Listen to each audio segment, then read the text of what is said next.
ఒక కొత్త టెక్నాలజీని డెవలప్ చేయబోతా ఉన్నారు. ఆ కొత్త టెక్నాలజీ దేనికి సంబంధించింది అంటే, యాంటీబయోటిక్స్ అనేటువంటివి ఏవైతే ఉన్నాయో, వాటిని డీకోడ్ చేయడానికి ఆ కొత్త టెక్నాలజీని డెవలప్ చేయబోతా ఉన్నారు. దానికి గాను మరి ఫోటో క్యాటలిస్ట్ అనేటువంటి వాటిని యూజ్ చేస్తారు అండి. క్లియర్ కదా?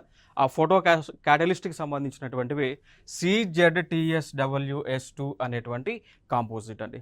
సో ఇవేమి చేస్తాయంటే, ఏదైతే యాంటీబయోటిక్స్ అనేటువంటివి మనం చెప్తా ఉన్నామో వాటిని బ్రేక్ చేస్తాయి. సో బ్రేక్ చేసి దాని యొక్క ఇంటెన్సిటీని, దాని నుంచి వచ్చేటువంటి హార్మ్‌ఫుల్‌నెస్ ఏదైతే ఉందో దాన్ని తగ్గించేటువంటి కార్యక్రమం చేస్తూ ఉంటాయండి.